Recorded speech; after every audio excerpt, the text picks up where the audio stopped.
All right, everybody, welcome to Studio B. I am your host, Pastor MDH. Thank you so very much for joining us here on the set. We greatly appreciate all of you who tune in every single week to our podcast. We greatly appreciate that. Today, I'm going to jump right in, man. We're going to jump right into the 10 feet water. We got a lot of stuff going on. I'm going to shift a little bit because I was going to talk about something that I'll hit on. But, of course, we got some breaking news. 2 years ago, almost to the day, we were in melee in America. We had the murder of George Floyd during the summertime of 2020, which led to protests, riots, and really the rise of this organization called Black Lives Matter. Now, Black Lives Matter didn't start in 2020. It started in 2014. But in 2020, it really mushroomed. People that heard a lot about BLM before really kind of brought it to the forefront because of George Floyd and all that happened in our nation. And I stood right here at this spot 2 years ago, and I warned America, especially Black America, about this pseudo organization called Black Lives Matter. And at the time, I said it's possible to be a part of the movement, but reject the organization. It's possible. That was true 2 years ago. It is no longer true now. Black Lives Matter is once again in the news, and it's not for the best reasons. Now, I'm completely prepared to make you guys mad again, but let me restate why I rejected Black Lives Matter, the organization. This pseudo organization that used the plight of Black people to advance their own political agenda. And I told you 2 years ago that this was just a money grab and it was all about the Benjamins. That Black Lives Matter didn't care then and don't care now about the lives of Black people. Black people are always used as a pawn to try to get what they want to get. And they use the backs of Black people and the plights of Black people in order to advance their agenda. So let me tell you why I stood in complete opposition to Black Lives Matter, then the organization. I was Black Lives Matter, the movement, as I believe that we should have sat down and used the unfortunate events of George Floyd to really get to the table to begin to start talking about systematic change that could have been universal and worked for everybody. I believe we've missed a golden opportunity in 2020 to have those real kind of concrete conversations, because in the summer of 2020, everybody was listening. Everybody was listening. Everybody was listening. Everybody said that was a murder of George Floyd. Republicans, Democrats, independents, whites, Blacks, Hispanics, everybody said that what we just saw, those 8 minutes and 26 seconds, that was wrong. That was murder. Derek Chauvin got convicted and got sentenced to 99 years in prison, which he still is right now. And he just lost his appeal to have another trial. So he's going to die in prison, and everybody's okay with that. But we missed a golden opportunity to take that momentum and sit down and start talking about systematic prison reform, the school to prison pipeline, socioeconomic issues in low income areas, education issues. Started talking about the real stuff that we needed to talk about in order to move the agenda or the movement forward. We missed it. And we allow people, the elitists, to come in and hijack a movement and pay those people in power and position to let me use this to advance my own political agenda. And here's a few $1 million to put in your pocket. Black Lives Matter was bought out in the very early stages of its organization, of its inception. Alicia Garza, Police Couleurs, we're going to talk about her a whole lot, and Opal Tomini are the three founders of Black Lives Matter, okay? And Black Lives Matter started in 2014 on a fringe with a tweet at the killing of Trayvon Martin by the hands of George Zimmerman. We all remember that. And how George Zimmerman walked free after using the stand your ground rules in Florida to gun down Trayvon Martin, who simply had a bag of Skittles. Okay, so Black Lives Matter sprung up in 2014 because that was an injustice. George Zimmerman should have been found guilty. We could have started that momentum and started that movement to really have some change that we wanted to see. Unfortunately, the three ladies who founded Black Lives Matter were anything but Black Lives Matter. They were blatantly Marxist. I don't have a lot of time to go back into that. There's going to be a link here somewhere where you can go back to that podcast and get all that information that you need to get. But here's what I stood in opposition of. Now, they have changed this. They have scrubbed their website. You can't find this nowhere. But this is the DNA of Black Lives Matter. Here's what they said that you can no longer find now. We are self-reflective and do the work required to dismantle cisgender privilege and uplift Black trans folk, especially Black trans women who continue to be disproportionately impacted by trans antagonistic violence. We build a space that affirms Black women and is free from sexism, misogyny, and the environment by which Black men are centered. We practice empathy. We engage comrades with the intent of learning more about and connecting to their context. We make spaces family friendly and enable parents to fully participate in their children. We dismantle, hear this, the patriarchal practice that requires mothers to practice double shifts so that a mother can in private in the event and participate in public justice work. I want you to hear this line. We dismantle the patriarchal system, the male patriarchal system. Hear this one.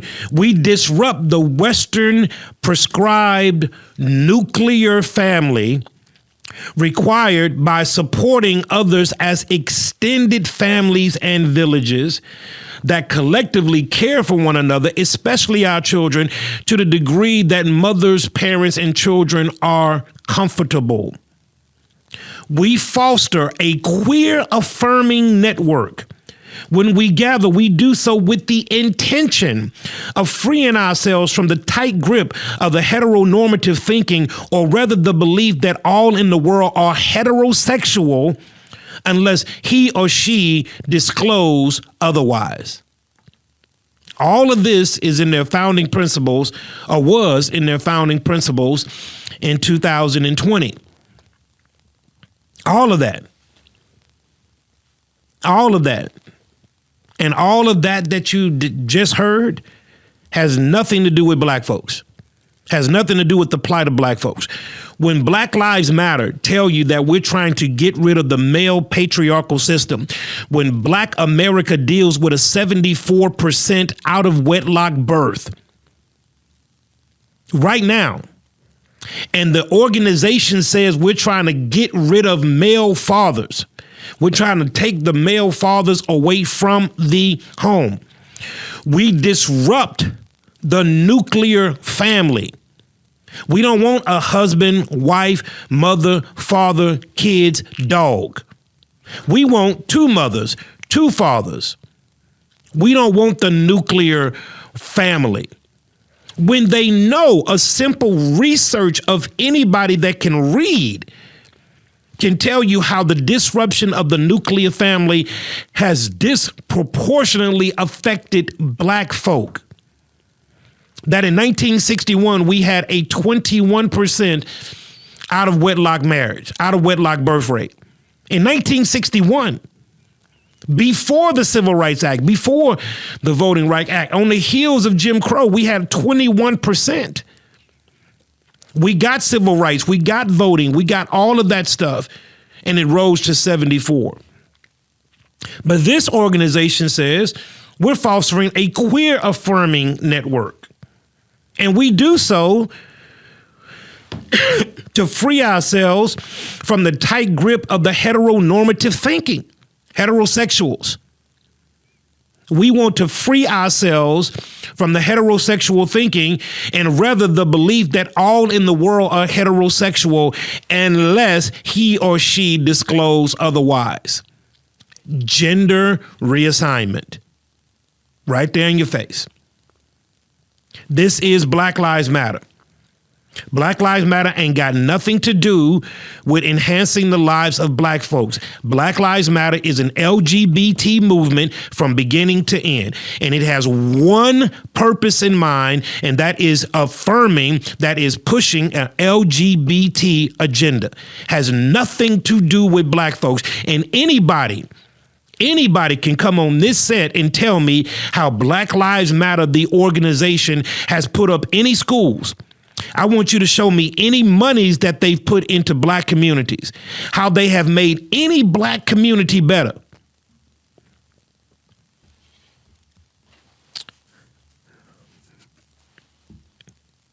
I'm not sorry. Because I said this from the beginning because I can read and I can research, and I'm not going to be led down a path by my emotions. And when emotions are high, people make horrible decisions. And so because I can read, because I can research, I said, hold on. Before everybody start getting Black Lives Matter shirt on, before you start spending your money over here and sending your money over there, hold on. Let's do some research. Let's find out about them. If they're legit, let's roll with them. And I'm going to show you that they're not legit. I'm going to show you that they're not legit. Elise Garza, the co-founder of BLM, is married to Malachi Garza, an Hispanic transgender male activist since 2008. Patrice Cullors is married to a trans queer out of Canada. She also identifies as a queer activist. Opal Tomidi is a Nigerian descent married to a white man that mysteriously cannot be located. So the three founders of Black Lives Matter, two are married to trans queer Hispanics. And the other one is married to a white man that nobody can locate. Now, you can marry whoever you want to marry. That's your business. What you do in your bedroom is your business.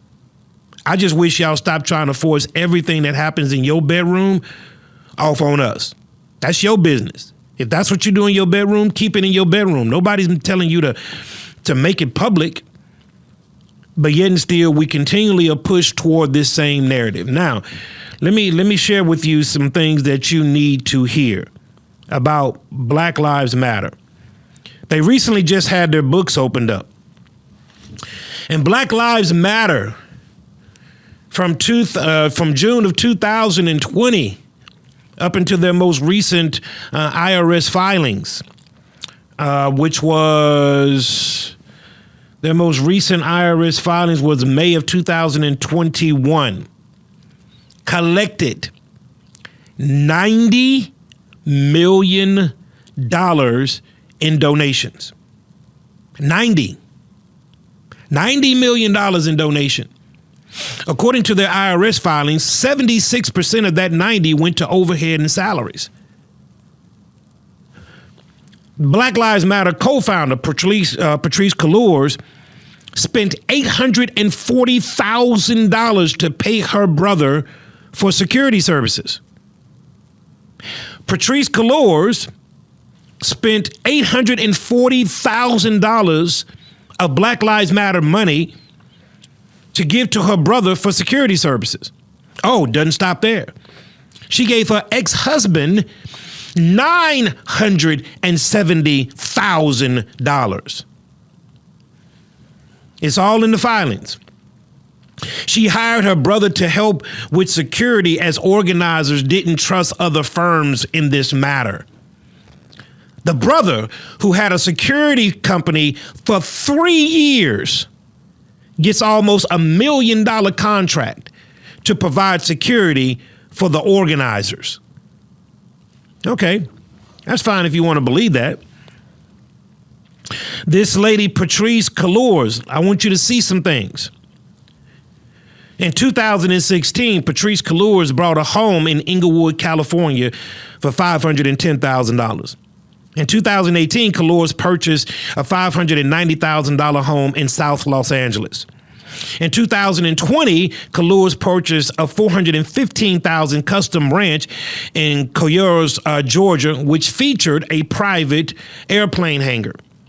In 2021, Cullors purchased a $1.4 million home in the exclusive Los Angeles neighborhood of Topanga Canyon. 2021, the BLM chapter in Canada purchased a 3-story, $6.3 million Victorian mansion in Toronto. In 2022, BLM spent nearly $6 million in donations to purchase a 6,500 square foot California mansion. All of these homes, Patrice Cullors by herself, bless her heart, got over $6 million worth of real estate investments that she has paid from Black Lives Matter. This stuff is not easy, not hard to find, y'all. Now, here's a crazy thing about it. All the houses that she bought, ain't none of them in black areas. All of them are in gated communities. All of them got cops patrolling the neighborhoods. All of them. Ain't none of those in the hood. Ain't none of those by black folks. She ain't employing black folks. But here we are sending $90 million to Black Lives Matter, who don't give a hoot about black folks. Y'all remember during the riots that there would be U-Hauls that would be parked along the side with no driver? Video is rampant out there for you to find it. Pull up the back of the U-Haul. We got sticks, signs, bats, and rocks. Y'all remember during the riots, we had big pallets of rocks in non-construction areas, in affluent downtown areas, just sitting there, just sitting there, where there's no construction, just a pile of rocks, a pile of bricks sitting on the sidewalk. But when I said, hold on, before you do that, take a step back. Everybody accused me of, oh man, you ain't down for the cause. It wasn't that I wasn't down for the cause. I just wasn't down for the foolishness. And see, what I've said all the times in this position is that let's get some competent people who can have some real conversations. I mean, the iron is hot right now, man. Let's start talking about these 3 strike laws. Let's start talking about these non-violent offenses where people are in jail for 20 and 30 and 40 years for non-violent offenses. Let's start talking about the person that is serving a 30-year prison sentence for having 2 pounds of marijuana. But that was his third strike. When in the same breath, you're letting people who murder people out on a $50,000 bond. You're letting traffickers out on bond, but you got people selling weed in jail for multiple years. Let's start talking about the crack laws and the cocaine laws. Let's start talking about that. A gram of cocaine, whether it's powder or whether it's crack, gets the same sentence. Let's change that. By the way, President Biden is the one that put that on the books, but that's a whole nother story. Let's change that. If you got 5 grams of cocaine and it's powder, you don't get 2 years worth of probation. Then if you got 5 grams of cocaine that's crack, you get 20 years. It's still cocaine in the same amount. It's just cooked differently, which means that it's prepared for 2 different demographics. You know who's smoking crack. You know who's snorting cocaine. Let's talk about the educational reform in these lower income cities. Let's talk about how to free up school choice and allow these parents who want their kids to have the best to send them to the best schools. Let's talk about how to redefine redlining. Let's talk about that because everybody is listening right now and it's the perfect time to talk about it. You can literally get what you want. That's not what happened. Black folks, as we normally do, got emotional, overly emotional, and allowed the moment to slip past. And now you can't say that, well, I support Black Lives Matter, the organization or the movement. Like if you're still on this whole Black Lives Matter thing right now and you don't say anything to these black folks that are out there killing black folk, we want to be up in arms when a cop, is acting like a fool and kills somebody unjustly, which he needs to be dealt with. But we don't talk about the fact that 97% of the murders of Black Americans, African Americans, are committed by Black people. We don't want to have that conversation. We want to scream loud so that everybody hears, but don't want anything in return. And then when President Biden sits up there and says that Black America has been good to me, that if you don't vote for me, you ain't black, gets up and signed 19 executive orders, first day in office, protects Asian Americans, protects LGBT, black folks, nowhere in that. No federal legislation at all. Now, black folks, all the black folks said, got to get the orange man out. Let's put this one in. Where are we at now? You better? Your money better? This thing about Black Lives Matter, and I'm going to end with this. I consider myself to be a student of history. And in the current time that we're living in right now with America, African Americans no longer have a voice. We had Dr. Martin Luther King, we had Malcolm X, we had Medgar Evers. We had people that stood for some stuff. Like when they spoke, people listened. We don't have a voice nowadays. Our voices are relegated to political influence. Al Sharpton is not our voice. Jesse Jackson is not our voice. Who's our voice? Barack Obama is not our voice. Who's our voice? Who's championing the cause of all the things that we say that we want to get done? Who's the voice that is speaking that people are listening to? And it is because we have become so politically saturated in this cesspool called politics that everybody's in bed together. And listen, you can count yourself a Republican or a Democrat. I don't care what you see on the cameras. Both of them are in bed together. They both getting paid from the same people. We put these people in office. Who's speaking for us? You're leaving it to an organization, Black Lives Matter, who won't go down and stand in front of an abortion clinic. And abortions are the number one slayers of Black African Americans and have been since 1973. 40% of all those 1.8 million abortions, 44%, excuse me, are African Americans. The recent census data that just came out in January, white America dropped down from 73.2 down to 69.5, I think it was. Hispanics jumped up from 12 to 17. Asian Americans went from 7 to 9. African Americans were at 14.4, went down to 13.9.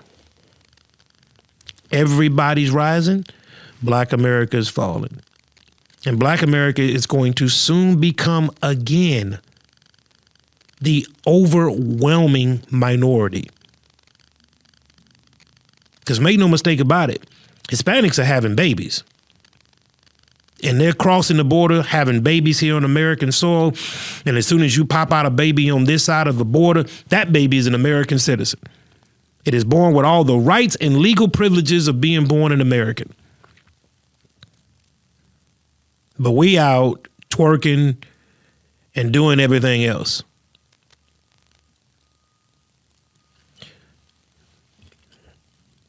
It's a pseudo organization that I don't support.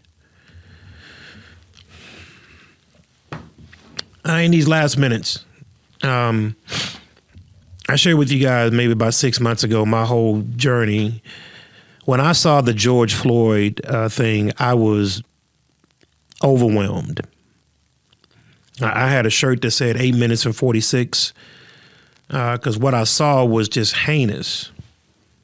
And I'm on panel discussions and I'm talking to people and I'm part of the movement, man. Okay, let's have some real conversations. But then it just started getting weird. Like you're saying, and I'm saying to myself, how does burning down a building help our cause? How does taking a city captive, burning down federal courthouses, how does that help Black people? How does looting, killing people, hurting people, burning down businesses, how does that help? I mean, it just started getting weird because now it's no longer about the cause. It's just people doing stupid stuff. And if you saw a lot of those people doing stupid stuff, a lot of those people doing stupid stuff were not this color.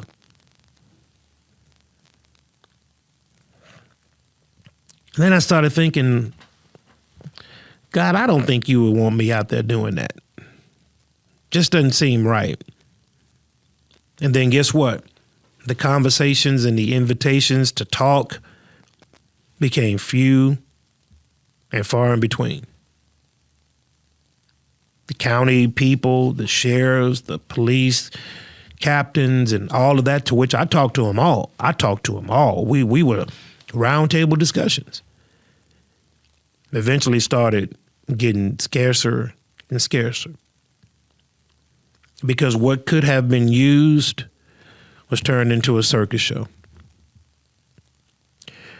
If you support Black Lives Matter, the organization, and you don't stand up against abortion, you ain't calling out these foolish rappers that are out there denigrating our women and talking about stuff that is detrimental to our society, our culture, our way of being, man, you don't care about Black Lives Matter. You don't care about Black people. You only care about Black people when they're affected at the hands of white people, particularly white cops. You don't care about Black people when they are affected by other Black people.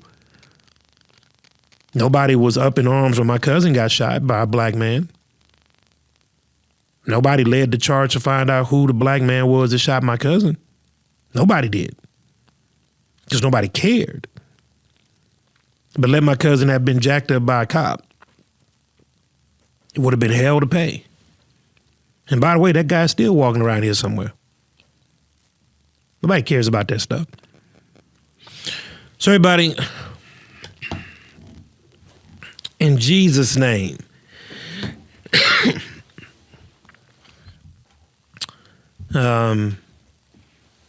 People are getting rich off of your back.